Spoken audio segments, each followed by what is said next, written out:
Hi, this is Ed here from Bunch of Swines again. This time I'm going to be cooking up some beef short ribs. This is an item that when we first did our videos we had quite a few comments asking us to do a video of how we prepare and how we cook beef short ribs. So I had some sitting in the fridge that needed using up, so I thought I would use them. So you notice here with beef short ribs, we only buy, or say we only buy, these ones here are Australian grain-fed beef short ribs. I tend to like the more richer, buttery taste that you get from grain-fed beef. It's just a personal preference, and I know these will cook up very nicely. I mean, you can see here, we've got quite a nice load of fat marbling there inside of the meat, and you can also see that these have been cut properly. So what I mean by that is that I don't have that extra height on the ribs, which is basically bits of brisket or the navel end, where a lot of butchers will sort of cut that and pass that on as beef rib, but really you don't want it, because if you have two muscles, they cook at different rates. So I'm very happy with these. Again, I get these from Tom Hickson down in Smithfield Market, and the first thing I'm going to do, I'm going to start removing the skin or the fat layer that's on top. Now I know that there are a lot of people out there that say that if I'm removing the fat layer off the top of the short ribs, that I'm going to make them dry, or I'm going to mess them up somehow. But the fat on the top is not going to render into the meat. I mean, that's a bit of a myth. And when I look at the marbling that I've got there, there is enough intramuscular fat here to keep my beef ribs juicy throughout the cooking process. So I'm literally just going to take my a sharp knife and to start exposing the meat, because if I don't take this fat off, my rub's not really going to stick very well. They're just going to be, when you bite into it, you're going to get thick layers of fat, because this isn't really going to render down that much. So I'd much rather just take it off. Look at that marbling that we've got there. That's going to be fine. I've got no problems. So again, I'll just take off this, these hard bits of fat, the bits that aren't going to render off.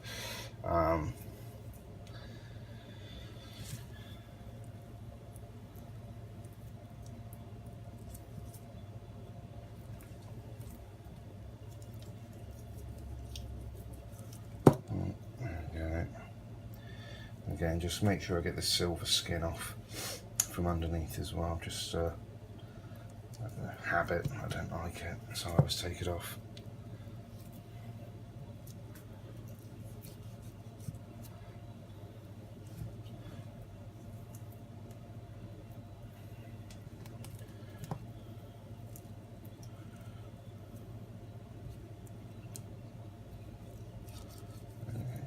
Cutting down there on that final rib. So there we go. I mean, that's how I will, how I trim up my beef ribs. So you can see very quickly and easily that, I've just taken that bit of fat layer off the top. I mean, I'm basically just going to repeat the same process again on this second rack I have here.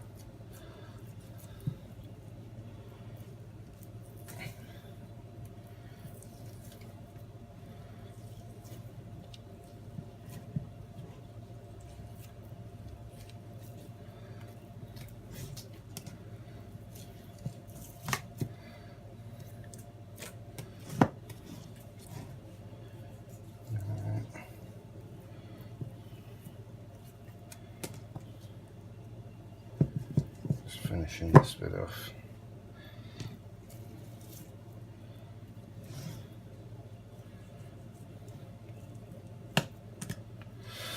So there we go.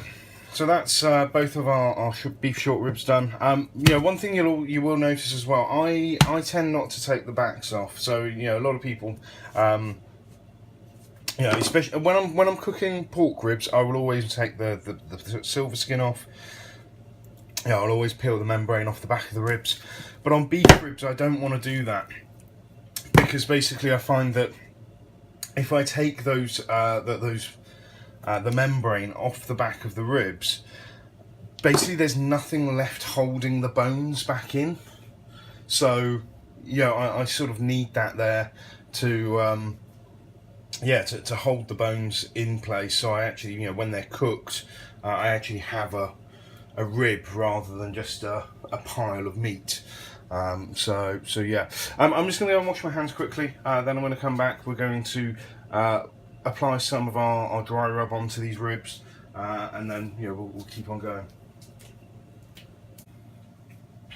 Okay, so we're now going to look at applying some rub onto these ribs. What I'm using today is going to be a bit of Wow Up Your Cow from the Slabs. I mean, this is a beef rub I've had for a little while.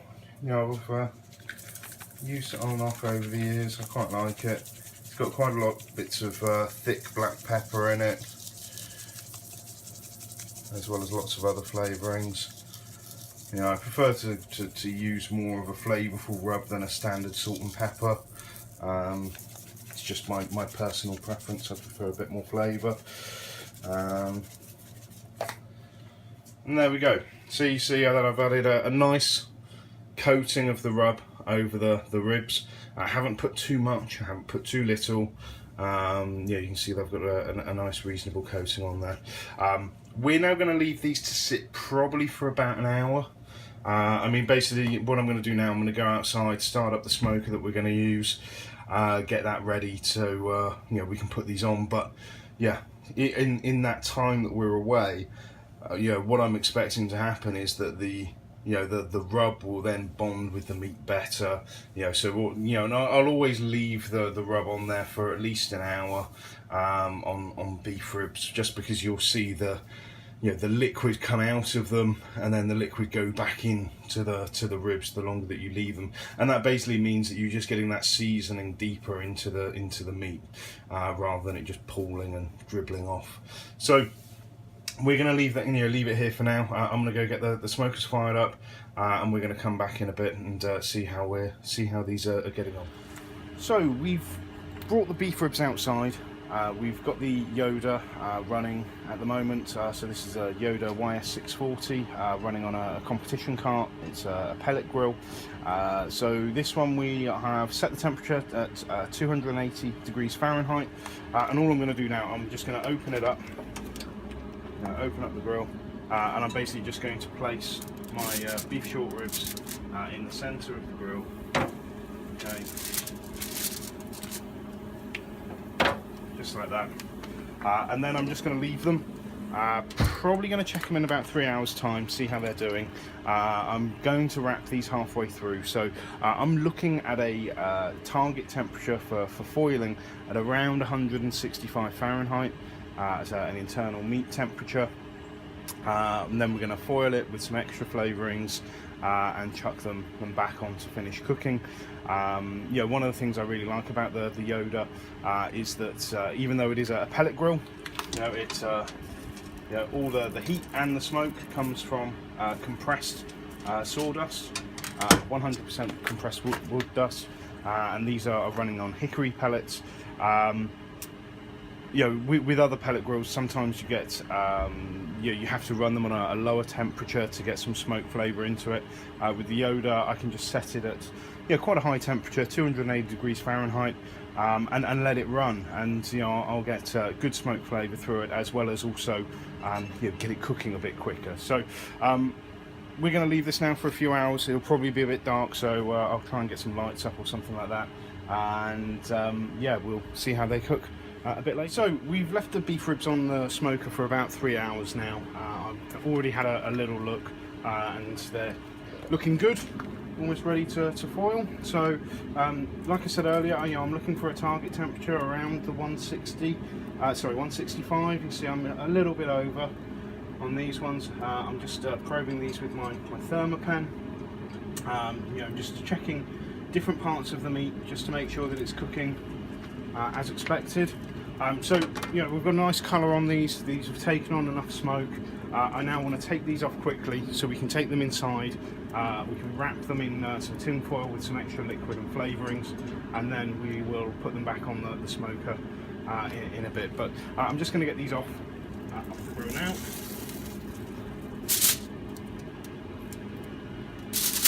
There we go. And then we're just going to take these inside and do some more work on them there. So we've taken the beef ribs off of the smoker. As you can see, we've already got a really nice colour on them. You know, they're already glistening. You know, they look fantastic. But they're not done yet. What I want to do, I really want to get these tender, and you know, I also want to add a bit more flavour to them. So I'm going to wrap these in tin foil. I've got some thick tin foil which I've folded in half. I'm then also going to use some of this new product, Cosmo's brisket mop, which is something I picked up from BBQ Gourmet a couple of weeks ago. Just haven't got around to trying it yet. So basically, you take some of that, mix it with some, you know, just some plain water. It does say you can mix it with other things, but I've just decided to go just test it as it is to begin with.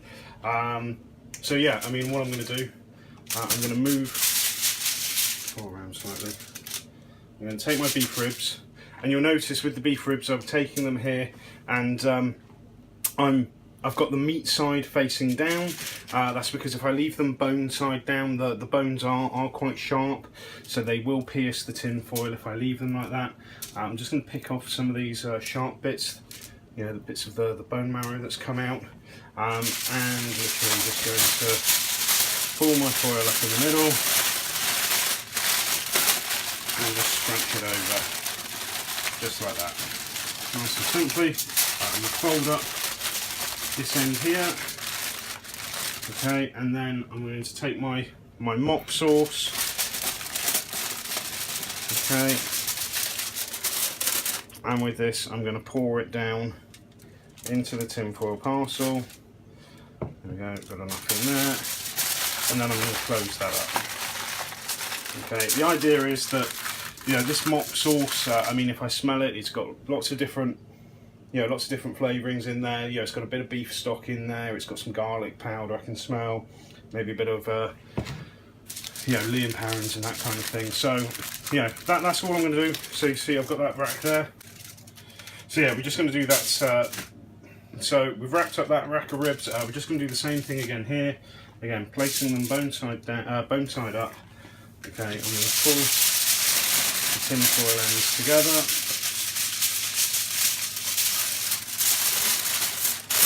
Okay.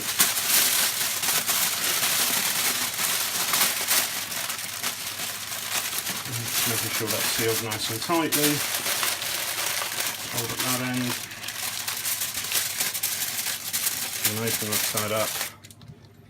And pour juice down on that side. Okay. And fold that back up, and we're going to place these back into the smoker. So, looking at how the temperatures are at the moment when I pulled them off, I'm probably just going to leave these on for another couple of hours, and then I'll check them again. I'll be looking for tenderness. We'll cover that off, what I'm looking for when they're getting near but to done.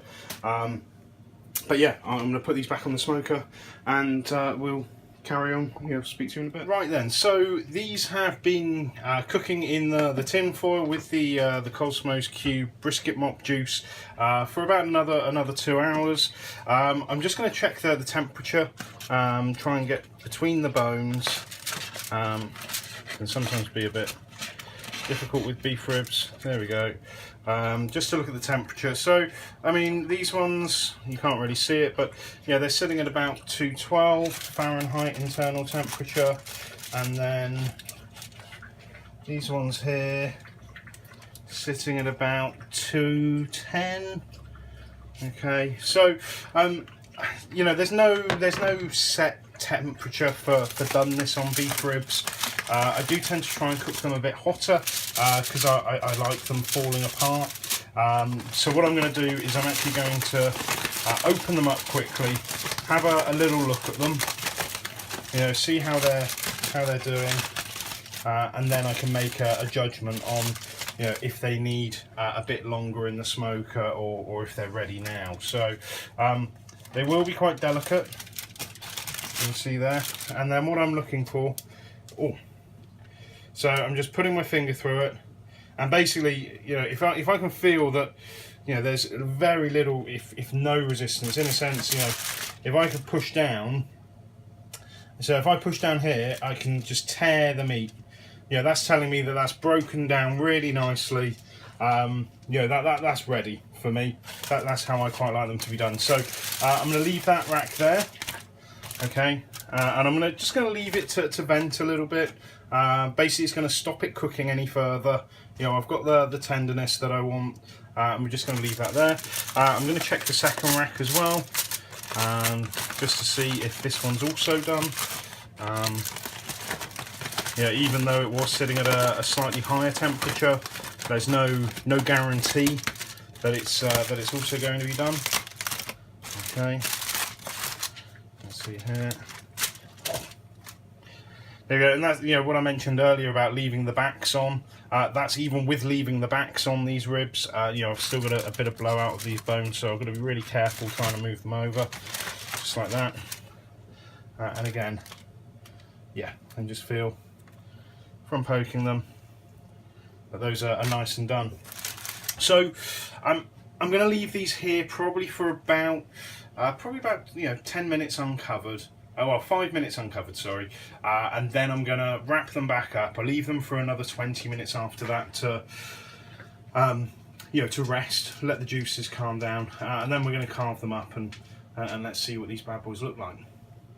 Right then, so finally, we've given our beef ribs a bit of a rest. So we're going to take these out, we're going to slice them up, and I'm going to taste them. So, as before, just being really careful, because you know, they are really tender, and the bones can quite easily fall out, and probably will. And get the second rack out as well.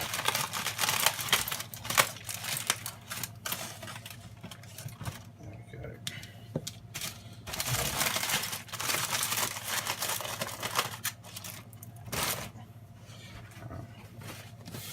So, I mean, I've left the juices in the tin foil on the side, so, you know, if I want to use it a bit later, I can do. But yeah, I guess first of all, let's cut into them. So I'm going to tip them over so that the meat side is facing down. It's just so it's easier. I can see the bones, and you know, I'm not going to damage my blade on the bones. I'm going to slice. Ooh. The dog would have been very happy if I'd have just dropped that. There we go. So just roll that over, and there you go. I mean, that's really, really tender. You can see as well, you know, we've got that lovely smoke ring going across them. Yeah, I mean, they look really good. So I'm going to, and you know, what I was talking about with the tenderness, you know, I can just pull apart slightly at it. Wow. Fantastic. I mean, yeah, this is how I like to cook them, the tenderness wise. You know, I like them to be, you know, really soft and juicy. Yeah. Hopefully, you know, give it a go, have a try. You know, if you have any questions, feel free to ask.